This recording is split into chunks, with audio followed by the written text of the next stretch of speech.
So I don't know, maybe VR just needs to fail in the market a little bit more.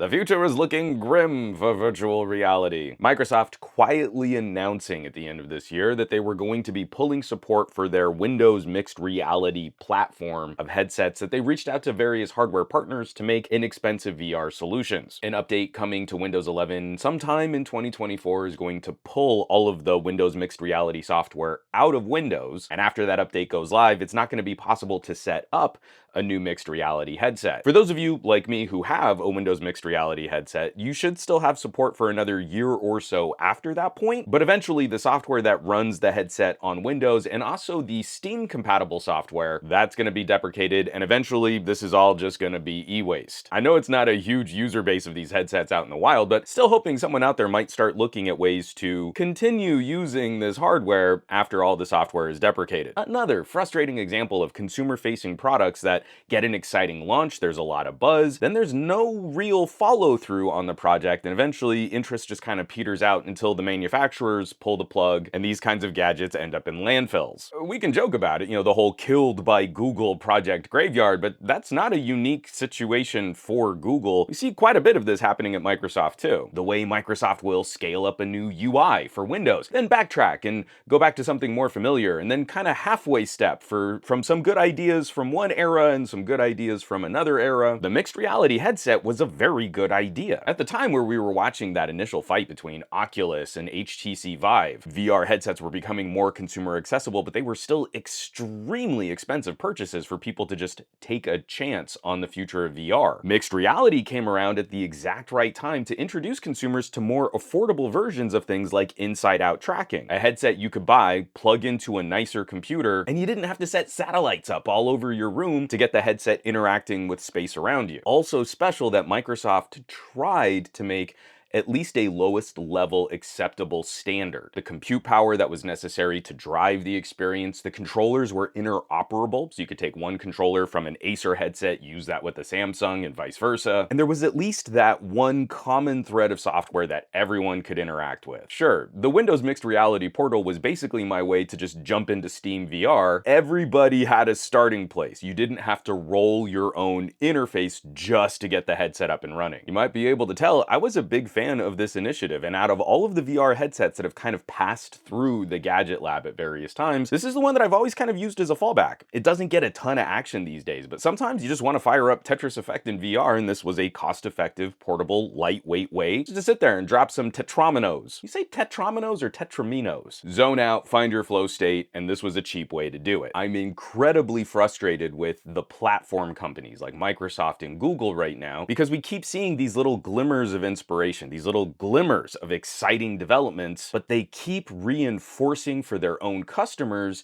how they're not going to follow through on those ideas. Every time we see a failure like Windows Mixed Reality, it makes us even more cautious to give the next exciting new announcement a try. And then when people don't jump on the next exciting new announcement, Microsoft is going to be even faster pulling the plug on whatever they come up with next, even if it's a really good idea. To be snarky and fair, I believe we should call that the Google effect. The self-fulfilling prophecy of a Google project dying because of a lack of consumer interest, because consumers are too anxious about jumping on anything new. So they wait to see if it succeeds in the market, but because they waited, it doesn't succeed in the market. Which is why in so many of my videos, I'm complaining about a lack of executive vision. I'm not putting the fault of Windows Mixed Reality on talented engineers who were building really cool projects and then also making them much more consumer accessible, finding ways to drop price points at a time when VR was still really new and really fresh. Microsoft engineers, not the problem here. It's a lack of vision and a lack of focus at the top of the company. There's no grand strategy anymore. You can't launch a single product today and expect it to become some kind of viral overnight success. The only way you can convince consumers to get on board with something new is if they see that you're willing to support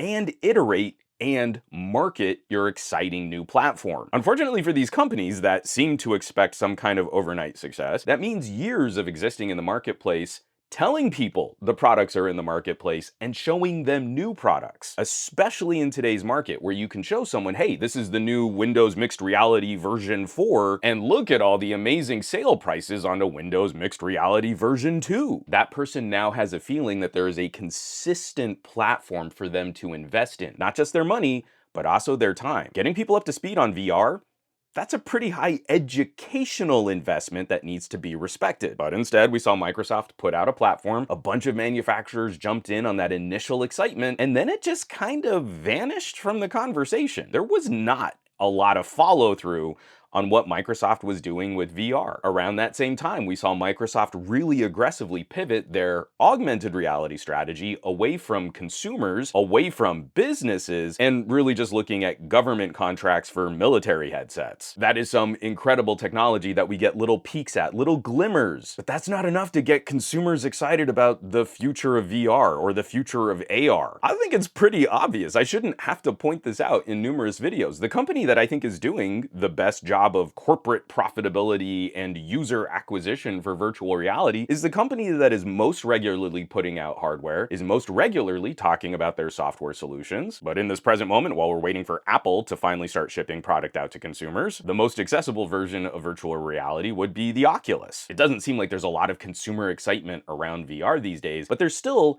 a general awareness that there is this thing called the Oculus Quest. Every family has a niece or a nephew that is rocking a Quest and they can talk about playing Beat Saber on it. There has been zero awareness of mixed reality headsets over that same time frame. We should be so much farther along than we currently are, but we're not seeing that competition and we're not seeing that iteration in the consumer space. We're not getting the feedback from users that would help us arrive at better products. I've mentioned this one in numerous videos too, going from Google Cardboard to Google Daydream. This was a nicer version of a cardboard headset. You would put a phone in this visor contraption, and there was like a little Chromecast style remote that you could control some basic aspects of games and navigation. But then Google just stopped. After Daydream, we didn't get any other follow through, especially as phones were starting to get ridiculously powerful and were running a lot cooler. We never got that next version of Daydream, like a Daydream Pro. Maybe it's lenses and displays and sensors, but then that's powered off of your phone. You don't have to keep your phone